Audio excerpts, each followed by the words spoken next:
The mothers out there in the world are now the official enemy, which is a stunning and brave mood for some leftists to try and go with. Mothers are the enemy of what? Well, they're the enemy of the left, which is a weird move. And we'll see it explained by MSNBC in a minute. Although I start off, didn't really know what to shill, but I decided I'd shill this. This is Lawrence Wright's The Looming Tower.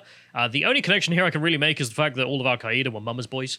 Like, they really loved mummy. So, I don't know, but go and check it out. It's a book just going over the ideological roots of Al-Qaeda and how they led their thoughts into 9/11. So do go and enjoy. We're all just neats, maybe. Anyway, we shall move into why mothers are the enemy, at least according to MSNBC. Go to the next article, please. We can see here how right-wing extremists weaponize the idea of motherhood. Because, yes, I mean, I do agree that neo-Nazi mothers bombing pop concerts would be bad. Oh, yes. Or bombing the underground for, Who would disagree with that? for mother supremacy, mass stabbings to bring attention to the knife crime against their kids. Like, I don't really know what you'd have in mind for a extremist motherhood movement. Like, what would they be doing? And, of course, the idea that this is even slightly comparable to anything we've experienced in Europe with the religion of peace. It's obviously stupid as well. If we go to the next link, I've got the archive just in case they change the headline, which they probably will. Let's be frank. It's there. They say in here, a new report on January 6th U.S. Capitol attack published this month, and I'm instantly thinking, oh, for God's sakes, that's going to be the extremists we're dealing with. January 6th, okay. By researchers at George Washington University, detailed the role that women have played in the American far-right extremism over the past century, including how many are leaning heavily into their identities as mothers to justify their engagement and to recruit and mobilize others. Okay. I also love the idea that's like, well duh, like the mums. So what are they guilty of in the case of the Capitol riots? What, not making them enough packed lunch before they got there? Well, they're going to argue that the mothers Men, that is. justify their extremism through the fact that they are a mother and therefore are allowed to do these things. Right. And also it's like, well, yeah, kind of. It's like, in a slight sense here, like you can see the reasoning. Because, of course, well, without the mothers, there is no future. And therefore, the mothers who have kids kind of concerned with their future. Yeah. I mean, the parents of the world are more valid than the genetic dead ends. I mean, that is just utterly true when it comes to politics, if nothing else. So, they then say the 102 women who had been arrested in connection with the attack as of mid-March represented 13% of the January 6th federal cases. Female representation, boys. I don't know what that point was. It's just like, did you know they make up 13%? And yet 50% of that, no. The report found some faced felony charges and others faced misdemeanors. Around 10% of them are accused of having either engaged or conspired in violence. So the other 90% got, I don't know, trespass charges. So that's 10% of 12%. That's nothing. Their alleged behavior on January 6th is consistent with what experts have argued for years, namely that women play a more significant role in the far-right extremist movements than is often acknowledged. Extremist scenes and movements recruit and engage women for a variety of reasons. More members, perhaps? No, that's not one of them. Women are useful as a way of softening or rebranding the face of a violent or supremacist movements in ways that can recruit both men and other women, they write. Is this MSNBC saying women are soft? Yes, but also that the far right uses women as a front for their extremism, such as January 6th. Yeah, it just sounds to me like MSNBC are making gender or sex-based assumptions. Yeah, but also the idea that, yes, women are used for branding, for ideological movements. O'Reilly. Like, yes, of course. If we go to the next one, we could have women being used to soften, well, racial Marxism here, or racial nationalism in the term of BLM. You can have it there. If we go to the next one, we have softening whatever the hell Biden does. I love this. For people who haven't seen it, when Kamala Harris was first announced as the VP, the BBC ran a little video explaining who the hell she was, because Brit Bongs don't care.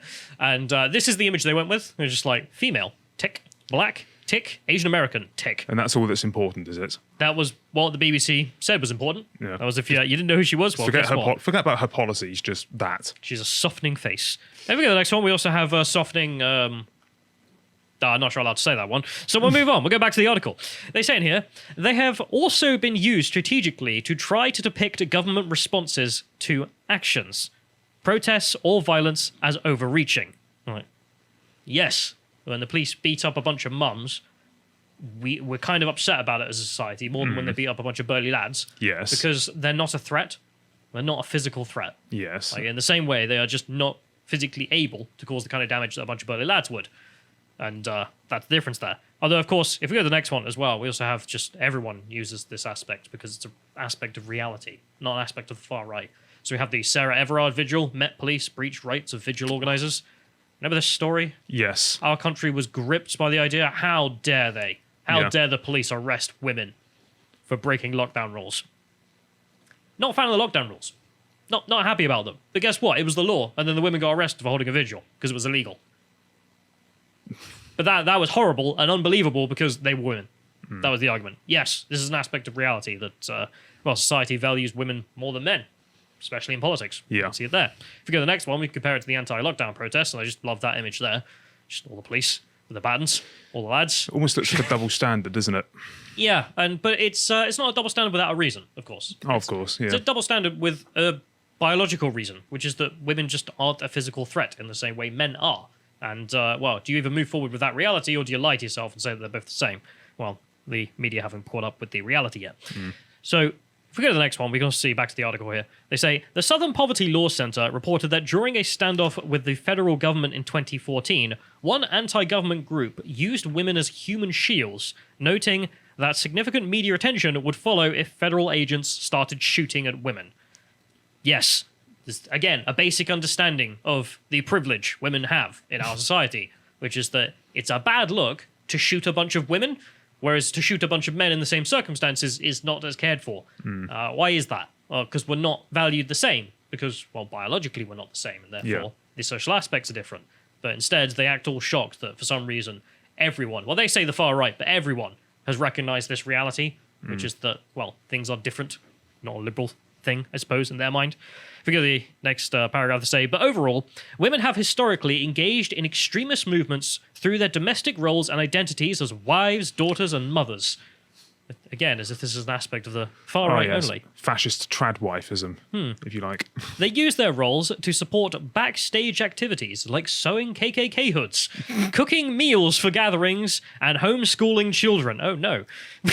That's the homeschooling children was in there with being a member of the Klan. Yeah. Basically the same thing. But also to mobilize men as protectors of their purity and vulnerability in the face of a range of purported threats. Yes. Again, yes, dum-dum. Like, this is not an aspect of the far right. This is an aspect of the human condition. It's an ahistorical fact about gender relations, one could argue. But pick an ideological movement, and at any point in their history, you will find them using women as poster women, or saying we must protect the women, or any such thing, because, again, it is an aspect of the human condition. Yeah, but even the Soviet Union came round to it eventually. It's not an aspect of the far right.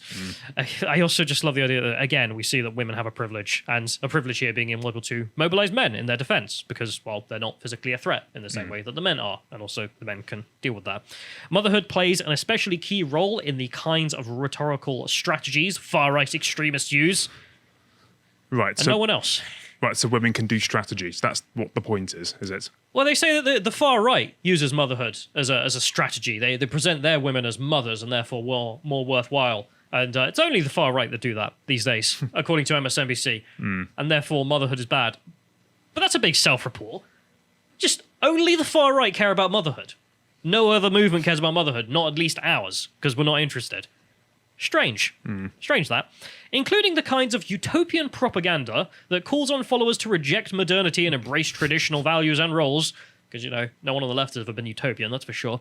But women aren't called upon to be entirely passive as mothers or to be relegated completely to domestic tasks. I can't get over how they describe being a mother in domestic tasks as purely passive.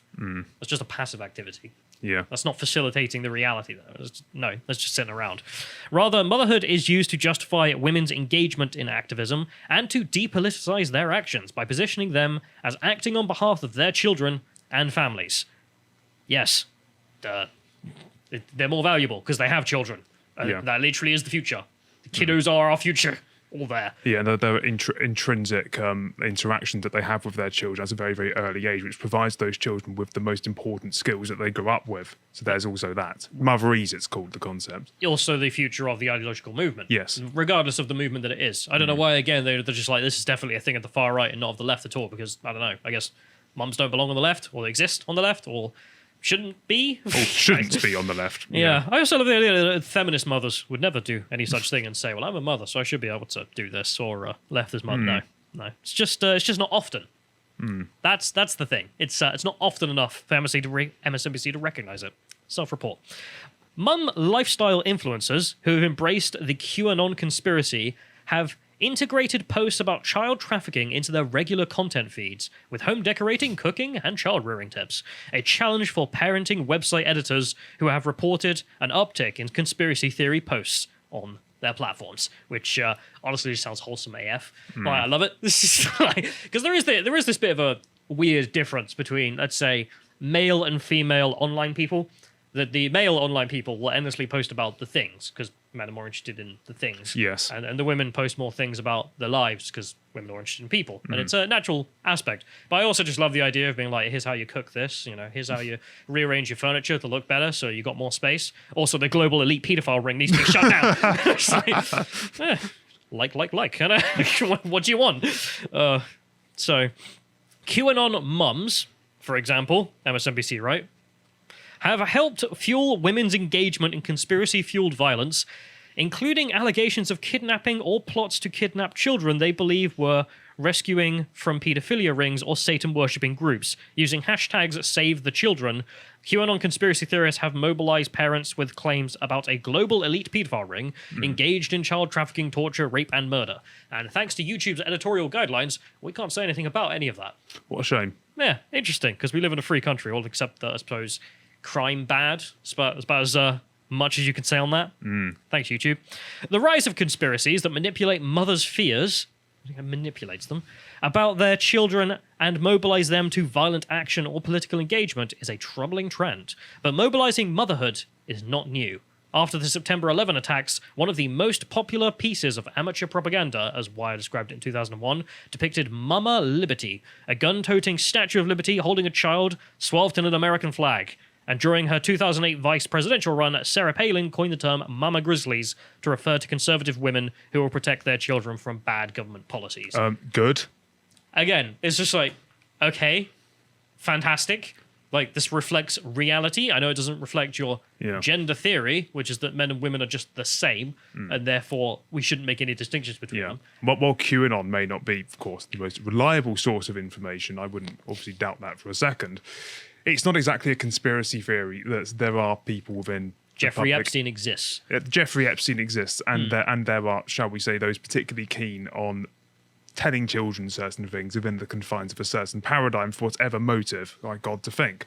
So is it not true that could drive these women to QAnon, given that it almost makes the conspiracy theory look half true? I mean, look, when a bunch of leftists are like, hey, by the way, we really want to talk to your kids alone, and we're your parent now, not them. Yeah. And we've got them on camera saying this. And then we've got the global elite, such as Jeffrey Epstein, engaging in pedophilia. Yeah.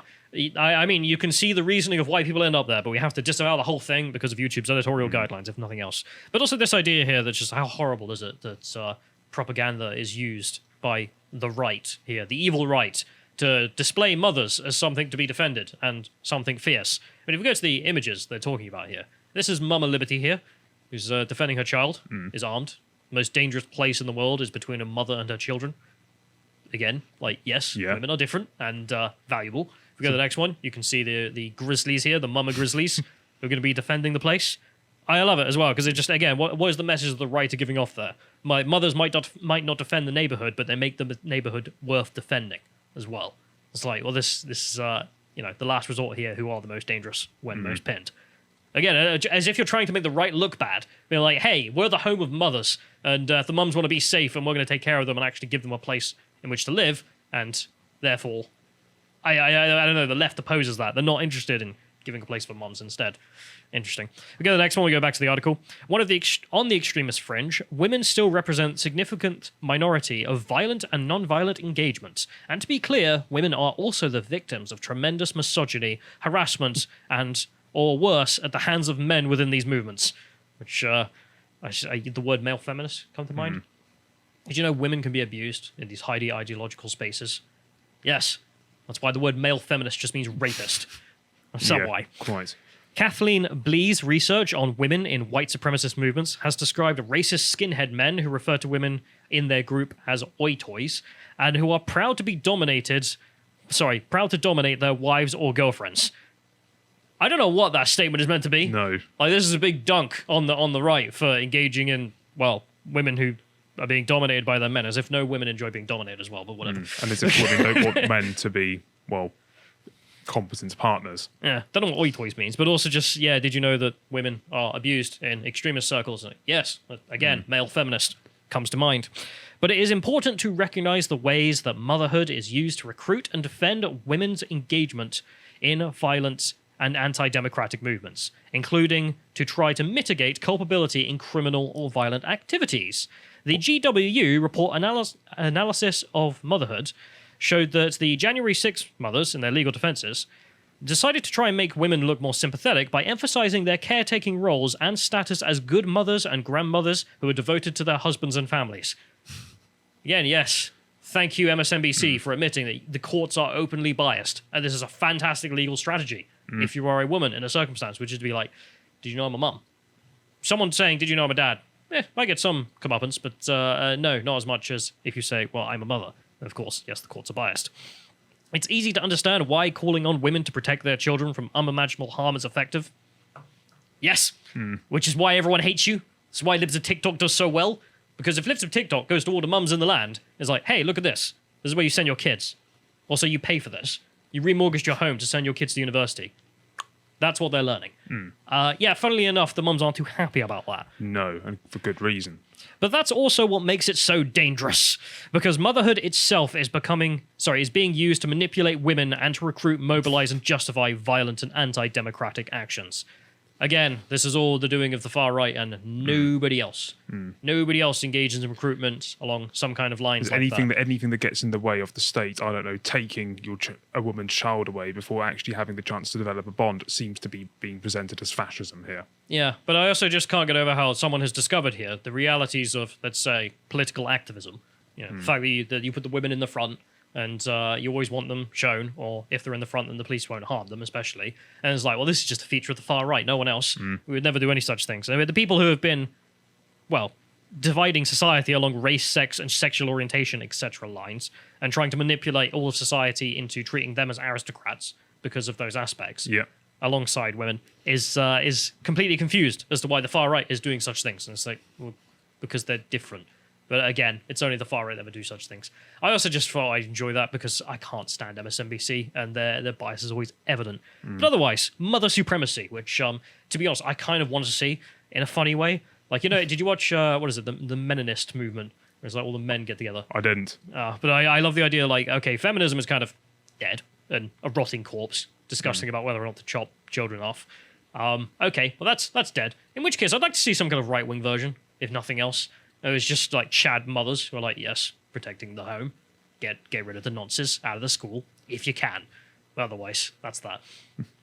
If you appreciated that segment from the podcast of the Lotus Eaters, you can go to lotuseaters.com to get access to all the premium content we have on the site, such as this essay that Carl wrote on the politics of Warhammer 40,000 with an audio track to go and listen as well. But also, if you'd like to find out what else we're putting out, you can follow us on Getter at lotuseaters_com on Getter. Thank you and goodbye.